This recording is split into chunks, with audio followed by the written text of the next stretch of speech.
Have you ever struggled to explain to your students English nuances? Like why we say the apple? The apple? But the dog? Or why good food looks similar but sound different?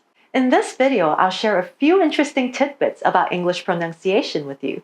These are details we take for granted as a native English speaker, but being aware of these nuances can help your students master English faster and easier. Let's go!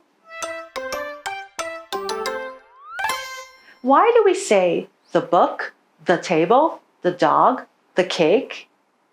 But the apple, the elephant, the ice cream, and the orange. For the article the, there are two pronunciations, the and the. If a word begins with a consonant sound, we pronounce it as the. But if it begins with a vowel sound, we pronounce it the. Let's add two more words to the group. The university, the hour. Okay, let me say that again. The words that start with a vowel or consonant sound, not the letter, will change whether it's the or the. To help your students, you can have them practice switching between these two the sounds by reading sentences with mixed examples and say them quickly. For example, the apple is on the table. The idea came from the book. The hour passed quickly at the university. Whoa, so much good food! Even though there are two O's in good food, they're pronounced differently.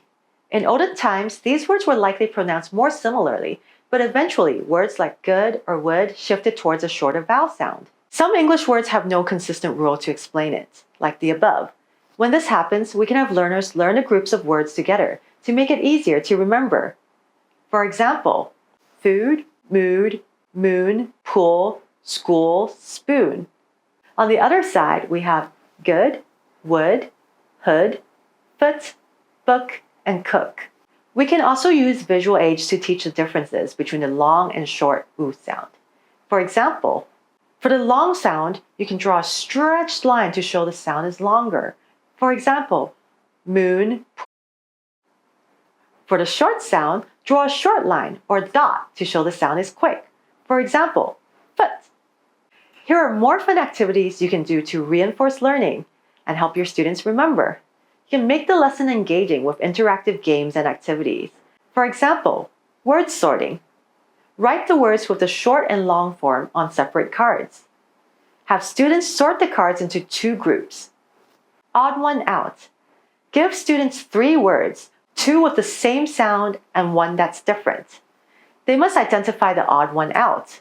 For example, food, good, moon. Dropped syllables are syllables that many people don't pronounce in the middle of a word. They're usually unstressed. For example, we usually say broc-li, separately, camera, basically. You can choose whether or not to drop syllables, but it sounds more natural to drop syllables most of the time. In such cases, besides giving your students examples, you can use listening exercises and play a sentence like, he's comfortable with the plan, and ask students to identify how comfortable sounds. You can also play from authentic audio or TV clips, like 2 people having a conversation, interviews, or TV shows. This helps them become more aware of how people naturally speak and drop syllables. Yeah, gotcha. Did you know that for 2-syllable verbs that end in ate, the first syllable is stressed in American English most of the time, while in British English, the second syllable is stressed? For example, rotate, rotate, locate, locate, donate, donate, migrate, migrate, vacate, vacate. There are still lots of details that can help learners acquire native-like English pronunciation. In fact, I recently reviewed a course created by my friend Elsa, who's a British native speaker and award-winning teacher.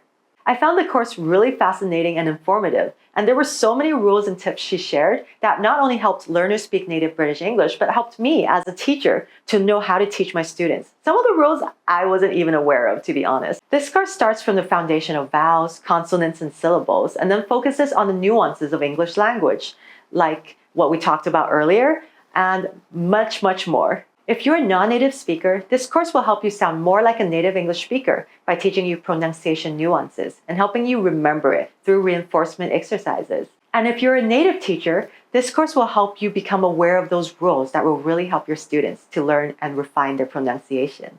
There's currently a discount, and you can get the course for just $99. So whether you're a teacher or a learner, check it out here. If you want to see more videos like this, don't forget to hit subscribe and the like button. I'll see you in the next one.